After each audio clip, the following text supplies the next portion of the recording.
All right, welcome to week 2. So I was not clear last week. We have the coursework's text, the questions, the recall and reflect questions that you answer in most weeks, not all weeks. Hang in there. If you're bored stiff with those, hang in because we're going to change it up shortly. But those recall and reflect questions, they are at the end of the chapter. How you submit your answers, though, you have a Word document or a PDF that you upload into the assignment section. So keep that in mind. I'm sorry that I was not clear on that last week. Also, happy Labor Day. So we're starting week 2. You're going to read chapter 2, transplantations in borderlands. So people are still moving to the new world. We're figuring out how does this work. You're seeing differences in colonization between Spain's colonies and England's colonies. Then also we're looking at differences of slavery, such a horrific, horrible practice. I hate that it is part of our history. But because it is part of our history, we have to study it. We have to know about it. And why is that? It's because there are characteristics that lead toward the thinking that thinks that that is okay.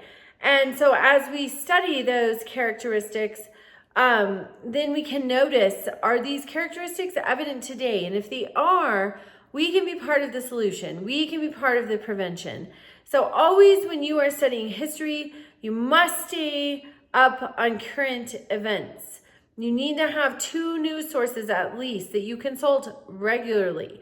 They are not in your social media feed. You go to their actual website. You receive the actual newspaper.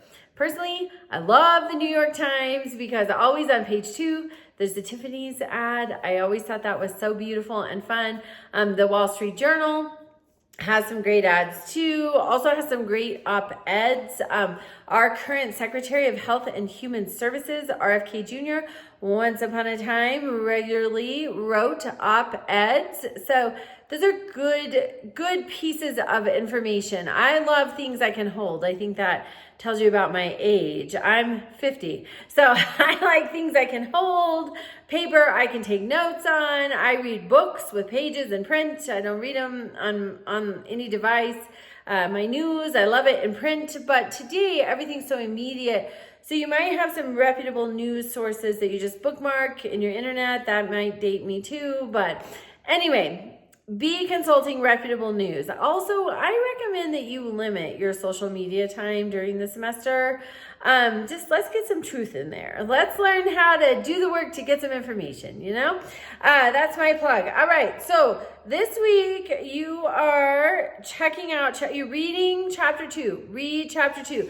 There will be a quiz that is live on Friday. It'll cover chapter 1 and chapter 2 and the Mayflower Compact. So if you did not get that read last week, read it this week. So this week your assignment is the recall and reflect questions. Again, they're just really good. And those are concepts that you need to have down. But also, I want you to pick, so you're answering questions 1 through 4 in the recall and reflect.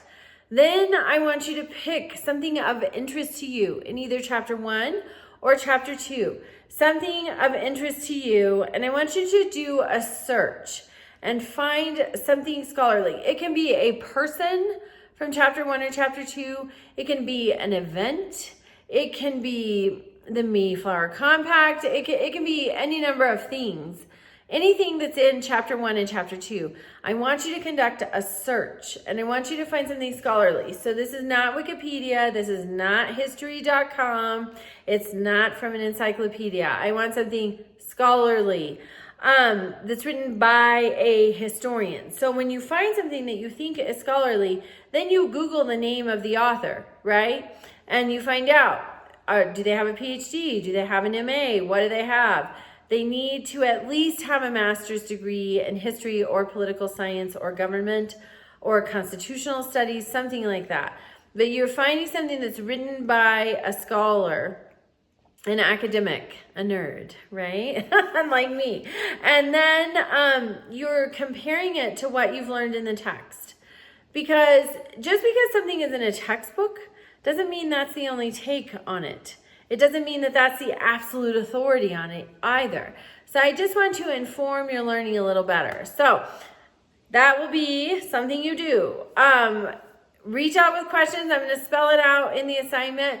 But if you still have questions about it, please let me know. For all assignments, except the quizzes, you're uploading a Word document or a PDF into the assignment section. Reach out if you have questions about that. Okay, welcome. And hang on, because here pretty soon we're done with Recall and Reflect. Here pretty soon we have some really interactive assignments. So if Recall and Reflect is killing your attention span, hang in, because we're going to have some better stuff. All right, reach out with questions and have a great week.